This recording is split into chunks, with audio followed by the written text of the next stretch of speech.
हाँ जी, राधे राधे। सभी का आपके अपने YouTube चैनल BL सर पर हार्दिक स्वागत और अभिनंदन।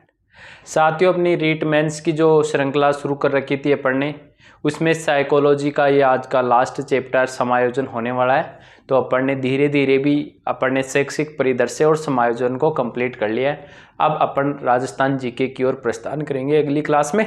तो सभी साथी वीडियो को शेयर कर दे अपने साथियों तक, चैनल को सब्सक्राइब कर ले और लाइक कर दे और अच्छा सा कमेंट कर दे। सभी लोग शेयर जरूर करेंगे अपने साथियों तक ताकि उनको भी यह काम की चीज़ें अवेलेबल हो सके। चैनल पर पहली बार विजिट करने वाले साथी सब्सक्राइब कर ले ताकि अगला वीडियो सबसे पहले आप लोगों को मिले, आप उसे छूटे नहीं।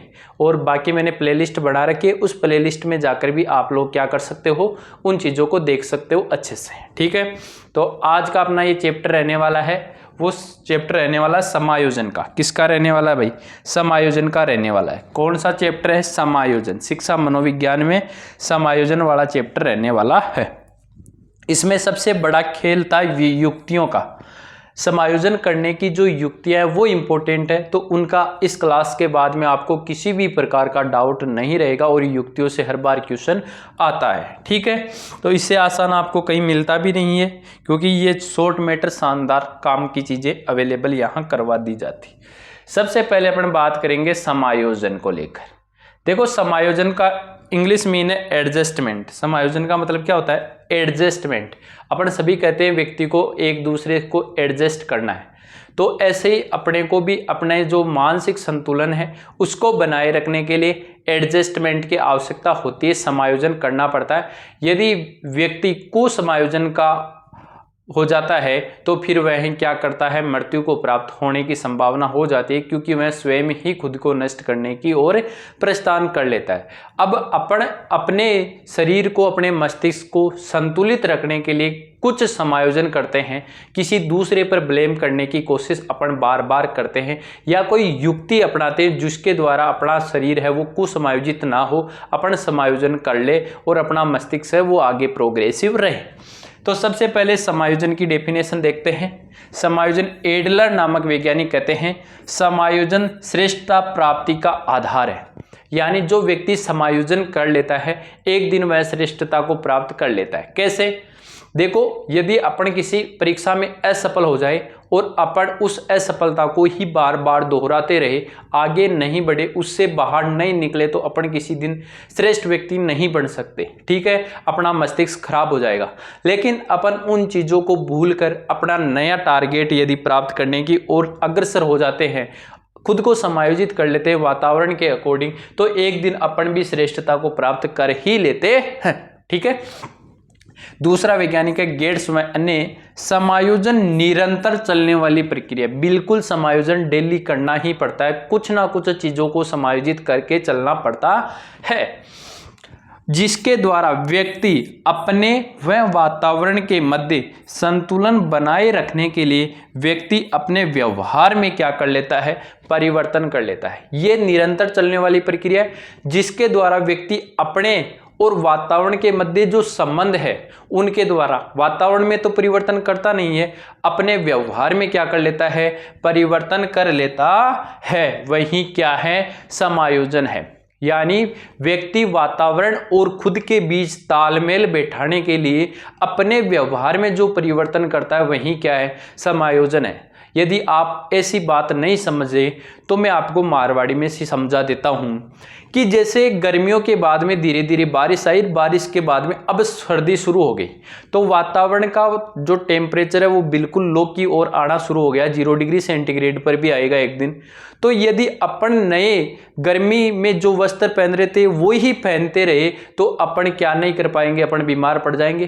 तो वातावरण के मध्य और अपने मध्य संतुलन बैठाने के लिए अपन अपने व्यवहार में परिवर्तन करते हैं। अपन गर्मियों में पहनने वाले वस्त्रों को छोड़ छोड़कर उन्हीं वस्त्रों की ओर प्रस्थान करने लग गए, क्योंकि अपने व्यवहार में क्या करना पड़ेगा, परिवर्तन करना पड़ेगा, क्योंकि इसके द्वारा अपने वातावरण के साथ सामंजस्य बैठा सके और अपने आप को समायोजित रख सके। बताओ अच्छे से समझ में आ गई कि व्यक्ति क्या करता है, निरंतर होने वाली प्रक्रिया है, निरंतर करना पड़ेगा। अब जैसे जैसे गर्मियां आएगी अपन उन्हीं वस्त्रों को छोड़ेंगे और सूती वस्त्र की ओर प्रारंभ हो जाएंगे, तो यही प्रक्रिया चलती रहती है। तो निरंतर चलने वाली प्रक्रिया है जिसके द्वारा व्यक्ति अपने वातावरण और व्यवहार दोनों के मध्य संबंध बढ़ाने के लिए अपने व्यवहार में क्या करता है, परिवर्तन करता है। यही क्या है, समायोजन है।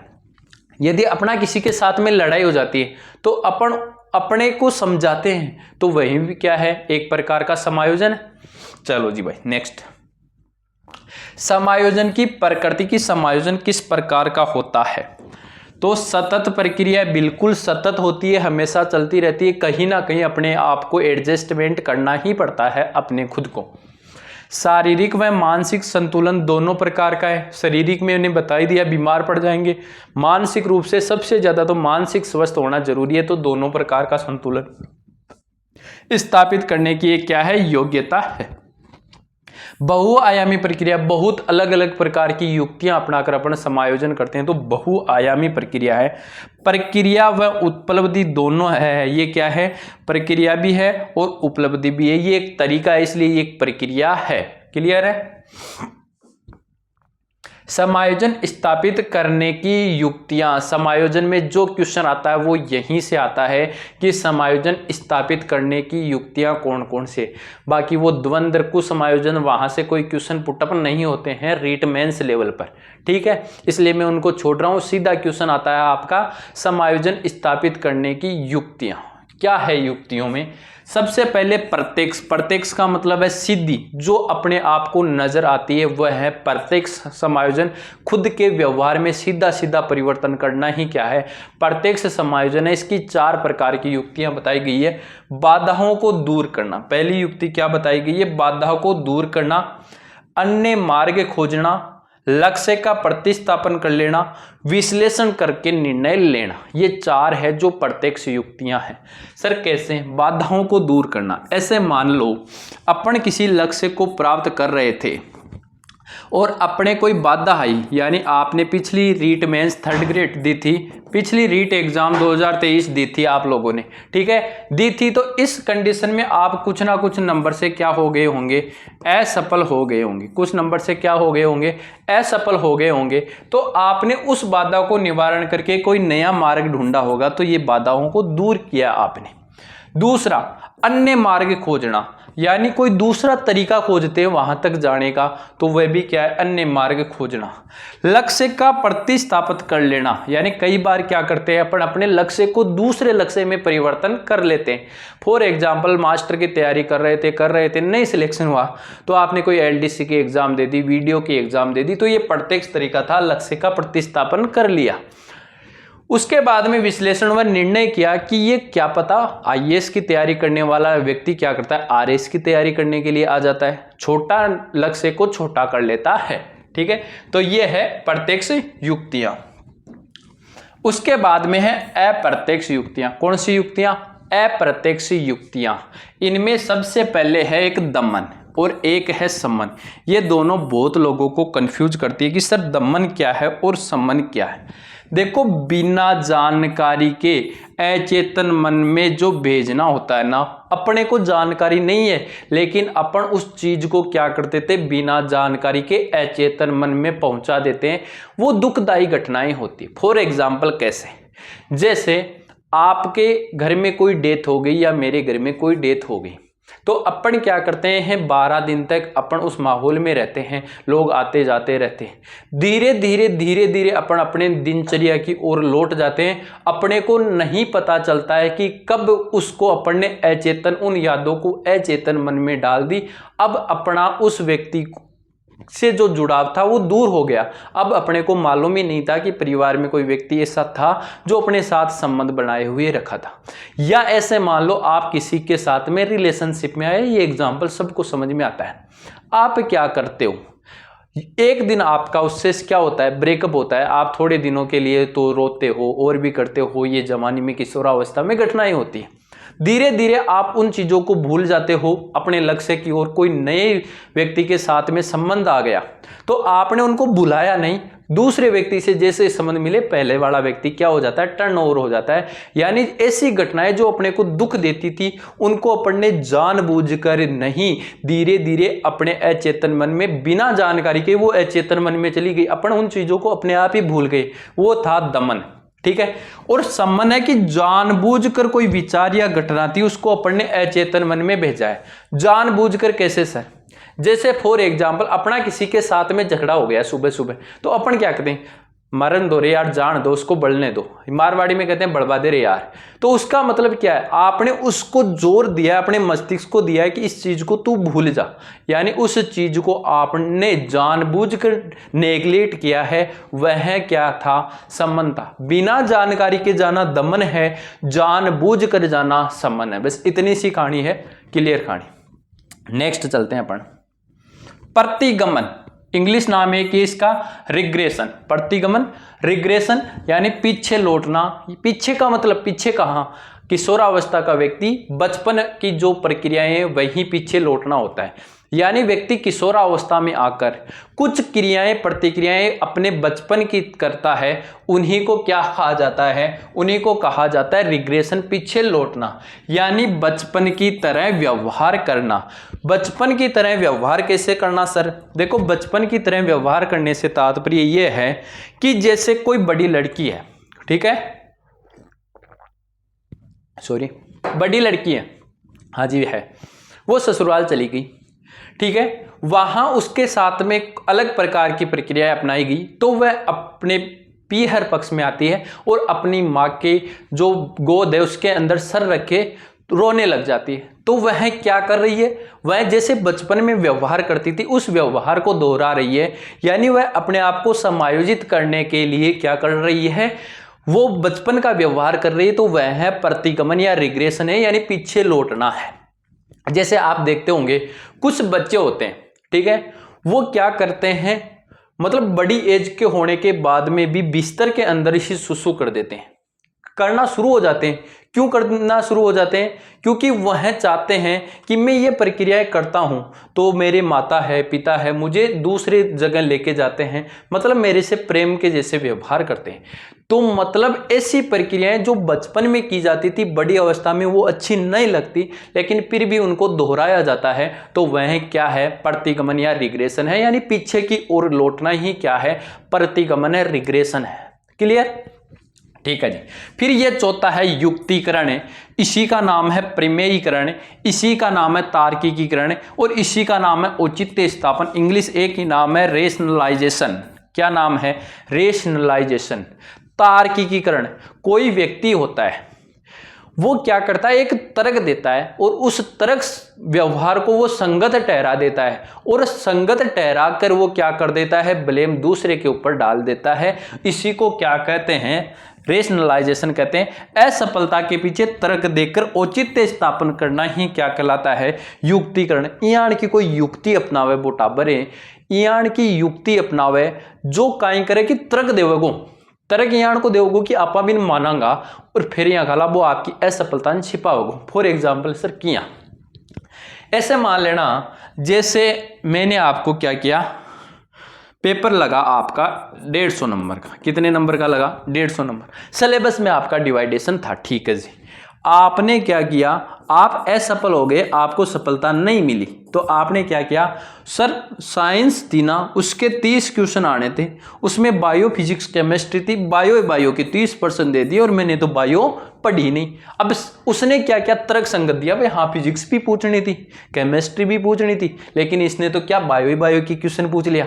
या फिर कोई बायो वाला विद्यार्थी कह देता है कि यहाँ मैथ का सिलेबस था वो 8th लेवल का था, 10th लेवल का था, लेकिन मैथ बहुत हाई लेवल की पूछ ली गई तो मैं असफल हो गया। मतलब ऐसा तर्क संगत तर्क देगा कि सामने वाला जो व्यक्ति है उसके माइंड को लगेगा भाई बच्चे की गलती नहीं, ये गलती मतलब इस असफलता के पीछे कोई दूसरा रीजन है। क्लियर है, समझ में आ गई होगी कि अपनी असफलता को दूसरे के ऊपर डालना। क्लियर है, ठीक है जी, थोड़ा सा डिफरेंस है इसमें दूसरे के ऊपर तर्क संगत के साथ में, ठीक है ना, ये ध्यान रखना। प्रतिक्रिया निर्माण, कौन सा? प्रतिक्रिया निर्माण, रिएक्शन फॉर्मेशन, मन की इच्छा के विपरीत व्यवहार करना, मतलब प्रतिक्रियाओं का निर्माण करना, अपने मन के अंदर जो चीजें हैं उनको छुपाकर अलग प्रकार का व्यवहार करना ही क्या है? प्रतिक्रिया निर्माण है, रिएक्शन फॉर्मेशन है। कैसे सर? अपन एक कहावत सुनते ना, मुंह है पर राम बगल में छुरी, इसका मतलब राम तो उसके मुंह में है लेकिन बगल में क्या है? छुरी है, बगुला भगत है, ठीक है ना, बगुला भगत। ये सारे उदाहरण किसके? प्रतिक्रिया निर्माण के। मतलब जैसा व्यवहार होता है उस व्यवहार को छुपाकर डुप्लीकेट व्यवहार करना ही किसमें आता है? प्रतिक्रिया निर्माण में। आपके सामने ऐसा कोई एग्जाम्पल लिखा हुआ आ जाए जिसमें ऐसा लगे कि वह अपना वास्तविक व्यवहार के बजाय दूसरा व्यवहार अपना रहा है, मुखुटा दिखा रहा है, मतलब वो अपना क्या था? पर्सनालिटी, व्यक्तित्व वाला रूप। वास्तविक जो व्यक्ति है वो न होकर अलग रूप दिखाना ही क्या कहलाता है? प्रतिक्रिया निर्माण कहलाता है। ये बहुत आसान है। फिर है उदात्तीकरण, मार्गंतीकरण, इसका नाम है शोधन। तीनों नाम एक ही, उदात्तीकरण, मार्गंतीकरण, शोधन। ये इनमें सब में पॉजिटिव चीज यही है, यानी आपको कुसमायोजन की युक्तियों में धनात्मक युक्ति यही है जिसमें जो व्यक्ति होता है वो अपना जो गलत व्यवहार होता है उस गलत व्यवहार को इस रूप से परिवर्तित करता है कि उसको समाज में सराहना मिलना लग जाती है। सर कैसे? कोई व्यक्ति था वो मारपीट ज्यादा करता था, झगड़े ज्यादा करता था, परिवार में रहता था, तो वो लोगों के सामने आ गया, ठीक है, तो वो अच्छा व्यवहार नहीं लगा, लेकिन उसने धीरे धीरे उस व्यवहार को किसी दूसरे व्यवहार में बदला और उसने मुक्केबाजी के अंदर स्वर्ण पदक ले आया, ठीक है, ओलंपिक में। अब वो गलत व्यवहार था, उसको समाज ने स्वीकार कर लिया, क्योंकि गलत व्यवहार को समाज के अनुरूप बदल लेना ही क्या है? उदात्तीकरण, मार्गंतीकरण या शोधन है। पॉजिटिव की जाएगा, करता था लड़ाई झगड़े और कहां? उसने मुक्केबाजी के अंतर्गत स्वर्ण पदक ले लिया, तो आज उसी को अपन माला पहनाने लग जाएंगे। इसका मतलब ये एक समायोजन करने की तरीका है। क्लियर है? चलो जी, बहुत शानदार। फिर है रूपांतरण, कन्वर्जेशन, रूपांतरण। व्यक्ति तनाव को शारीरिक लक्षण में बदल देता है। व्यक्ति के अंदर जो तनाव है उसको शारीरिक लक्षण में दिखाने लग जाता है कोई दूसरा, उसका मतलब वो क्या है? रूपांतरण है, कन्वर्जेशन है। युद्ध से भयभीत व्यक्ति बीमारी का बहाना बनाता है। कोई आदमी ऐसे था कि युद्ध होगा, अब उसको क्या है? उसको तो वहां से क्या करना है? रूपांतरण करना अपने आप को, तो अपनी जो शारीरिक बीमारी में बदल लेगा, मानसिक बीमारी को शारीरिक बीमारी में बदल लेगा कि मैं तो बीमार हूं साहब, मैं कौन आज को युद्ध करवा, जबकि युद्ध करने की उसकी एबिलिटी नहीं थी। तो यही क्या है? रूपांतरण है, कन्वर्जेशन है। एक परिस्थिति को दूसरी परिस्थिति में बदल लेना, मानसिक परिस्थिति को शारीरिक परिस्थिति में बदल देना ही क्या है? रूपांतरण, कन्वर्जेशन है। या फिर कैसा कह सकते हैं, या अपन ऐसे भी कर सकते हैं, इसका उदाहरण रूपांतरण का एक अन्य उदाहरण भी मैं दे सकता हूं।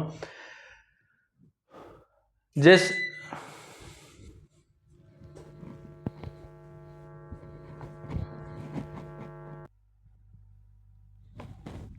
हाँ जी, थोड़ी सी लाइट की वजह से प्रॉब्लम हुआ था, उसके वजह से वीडियो बीच में रुका है, तो अब कंटिन्यू करते हैं। तो रूपांतरण के लिए मैंने इससे कहा था कि आपको मैं अन्य एग्जाम्पल भी बताऊं। जैसे कोई व्यक्ति होता है वो बीमार होता है, तो यदि अपन उसको कहे ना तेरे ये बीमारी है, तो वो मानने को क्या करता है? वो कहता है ना मैं तो बहुत स्वस्थ हूं, मेरे तो कुछ नहीं हुआ। उसका कारण भी क्या है? वो अपने आप को उस क्षेत्र से कन्वर्जन करना चाहता है, रूपांतरण करना चाहता है। उसके बाद में प्रक्षेपण, अपनी असफलता का दोष दूसरे के ऊपर डालना क्या है? वो है प्रक्षेपण। प्रक्षेप करना यानी फेंकना। प्रक्षेप का मतलब क्या होता है? फेंकना, यानी अपनी असफलता का दोष दूसरे के ऊपर देना। जैसे कि मास्टर जी है कि नोट से प्रश्न नहीं आए, मार साहब का नोट से क्वेश्चन नहीं आया ना, दोष कौन पर डाल दियो? मार साहब। इसमें क्या डिफरेंस है ये समझना आप। एक तो क्या था, आया था, इधर आया था युक्तिकरण, प्रमेयकरण, तार्किकरण, औचित्य स्थापन। इसका मतलब तो है कि तर्क संगत कारण बताएगा। कारण क्या देगा? तर्क संगत कारण देगा, ठीक है। और उसमें क्या करेगा? प्रक्षेपण का मतलब अपने जो असफलता है, खुद की असफलता दूसरे के ऊपर डालेगा। कैसे डालेगा? नाच न जाने आंगन टेढ़ा। खुद में कमी है, लेकिन कमी किस में बता रहा है? वो कमी बता रहा है आंगन के अंदर, ठीक है।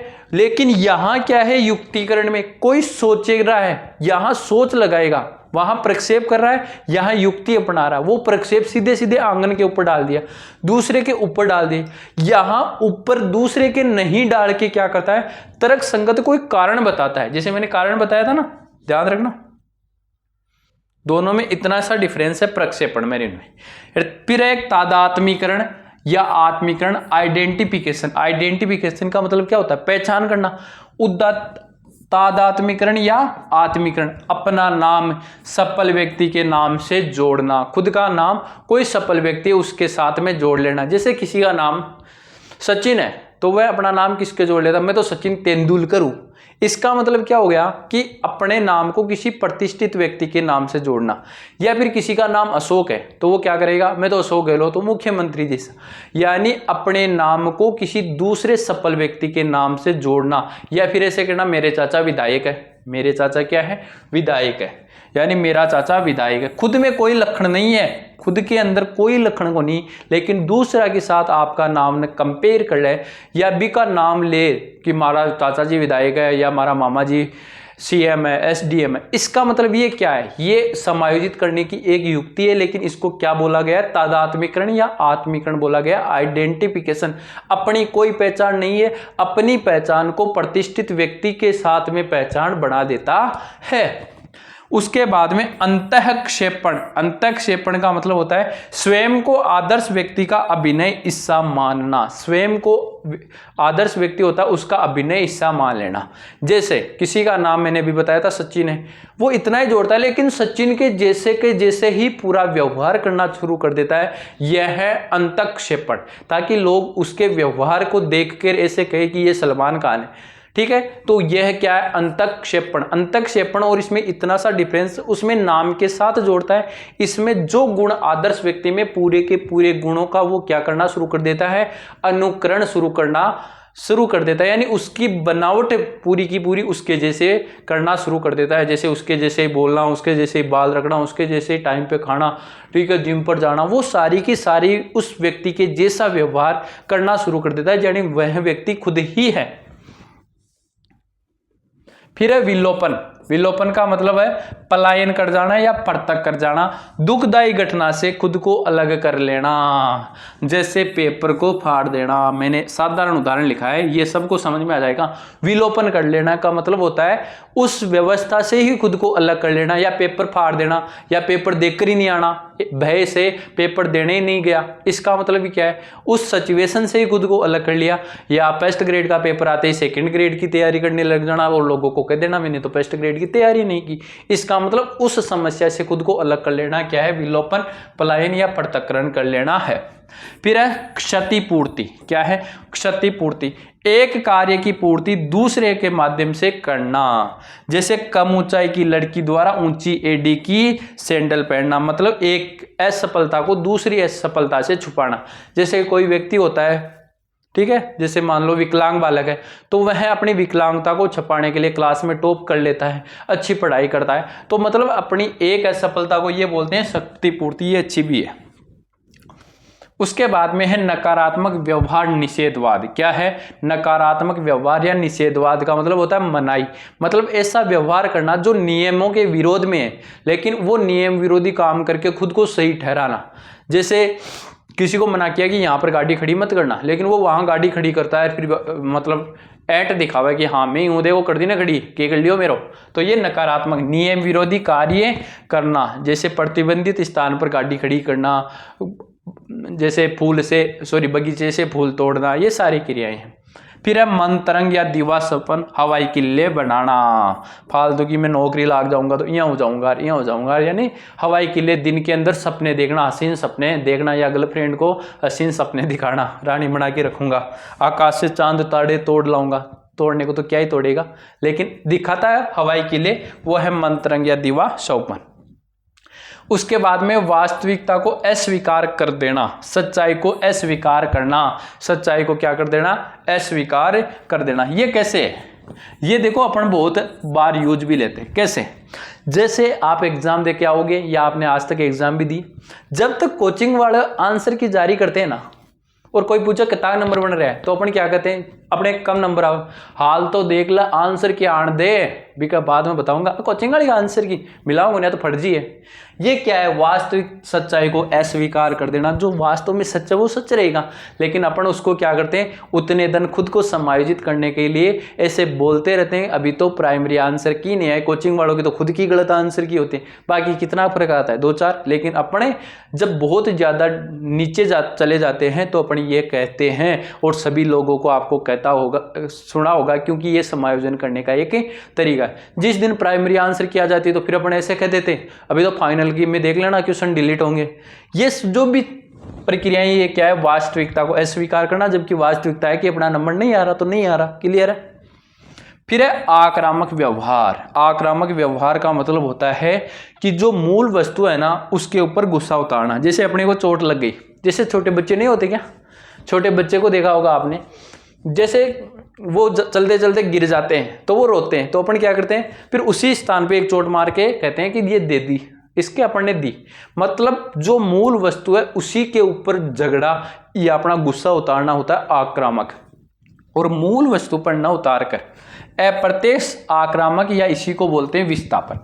अप्रत्यक्ष आक्रामक यानी मूल वस्तु का जो गुस्सा मूल पे तो नहीं निकाल सकते, किसी दूसरे के ऊपर अपना गुस्सा उतारे हैं, उसको बोलते हैं क्या? अप्रत्यक्ष आक्रामक या विस्थापन नाम भी आता है इसका। इसका तात्पर्य क्या है? इसका तात्पर्य ये है कि कई बार जैसे अपन को पिताजी पीटते हैं तो अपन किसी छोटे बच्चे को पीट देते हैं, या आप ऑफिस के अंदर बॉस ने अपने को डांट दिया तो अपन घर आके अपनी बीवी के ऊपर गुस्सा निकालना शुरू कर देते हैं। तो यही क्या है? ये है विस्थापन, यानी मूल वस्तु से विस्थापित होकर दूसरे के ऊपर, या अप्रत्यक्ष आक्रामकता बोलते हैं। ठीक है, ये था अपना पूरा का पूरा क्या, समायोजन की युक्तियां, जिसको मैंने आपको कंप्लीट करवा दिया है। कोई टेंशन लेने की आवश्यकता है ही नहीं। और आज अपना साइकोलॉजी वाला चैप्टर है वो कंप्लीट रूप से साइको मैंने करवा दी है। लास्ट में अपने एक मैराथन साइकोलॉजी की और डाल देंगे, जिसमें सारे के टॉपिक एक ही जगह लगभग 2 से ढाई घंटे में स्पीड से और कर लेंगे। अभी मैं समझाते समझाते चलाऊं, फिर स्पीड से रिवीजन के रूप में और ले लेंगे। ठीक है, ये अपने हस्तलिखित शॉर्ट नोट से देखो बताना आवश्यकता है। अब आप लोग सोच रहे होंगे सर बार बार खुद के ही नोट्सों का प्रचार करते हैं, तो आप लोगों तक पहुंचने का माध्यम मेरा तो यही है, और किसी में कोई माध्यम है नहीं, कि रीट जो मुख्य परीक्षा है उसमें यदि आप सफलता चाहते हो तो सफलता के लिए शॉर्टकट अपनाना पड़ेगा, स्मार्ट रणनीति। और स्मार्ट रणनीति में आपके पास में शॉर्ट नोट्स का होना बहुत इंपॉर्टेंट है। तो राजस्थान सामान्य ज्ञान, शैक्षिक परिदृश्य, राजस्थान की राज व्यवस्था, राजस्थान भूगोल, कला संस्कृति, शिक्षा, मनोविज्ञान और कंप्यूटर के अपने हाथ से लिखे हुए, मैंने खुद ने टू द पॉइंट हर एक शब्द को मेरे हाथ से लिखा है, हर एक शब्द को मेरे हाथ से लिखा है, और उस चीज़ को मैंने छोड़ा नहीं है जो एग्जाम में आती नहीं है, और उस चीज़ को शामिल नहीं किया जो एग्जाम में नहीं आती है। ठीक है, यानी कुल मिला के वो टू द पॉइंट जो पढ़ने में आपको आसानी से रहे। आप इन नोट्सों का 10 बार रिवीजन कर सकते हो। जिन्होंने परचेज किया उन्हें पता भी है कि एक पेज में कितने शब्द लिखता हूं, ऐसे शब्द जो हूबहू एग्जाम में आते हैं। तो ये नोट्स आप परचेज करते हो, अभी ऑफ चल रहा है 50%, तो ये आपको 499 के अंदर मिल जाएंगे।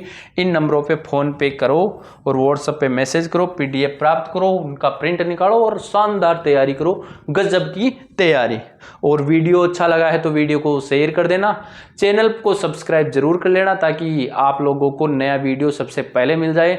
कल से अपन शुरू करेंगे राजस्थान का सामान्य ज्ञान वाला पोर्शन, ठीक है, और उसमें शायद पहला मैं पोर्शन ले लूंगा खेल खिलाड़ी वाला, या फिर कोई और पहला टॉपिक कंटिन्यू सिलेबस के अकॉर्डिंग ले लेंगे। ठीक है, शेयर कर देना, लाइक करने में कंजूसी किया मत करो, जब आते हो तो एक लाइक का बटन दबा दिया करो। और यूट्यूब ने एक नई जो हाइप वाला ऑप्शन दे रखा है उस पर जाके भी क्लिक कर दिया करो, हाइप कर दिया करो वीडियो को। ठीक है, मिलते हैं किसी नेक्स्ट वीडियो में, तब तक के लिए ऑल द बेस्ट, धन्यवाद, राम राम प्यारे बच्चों।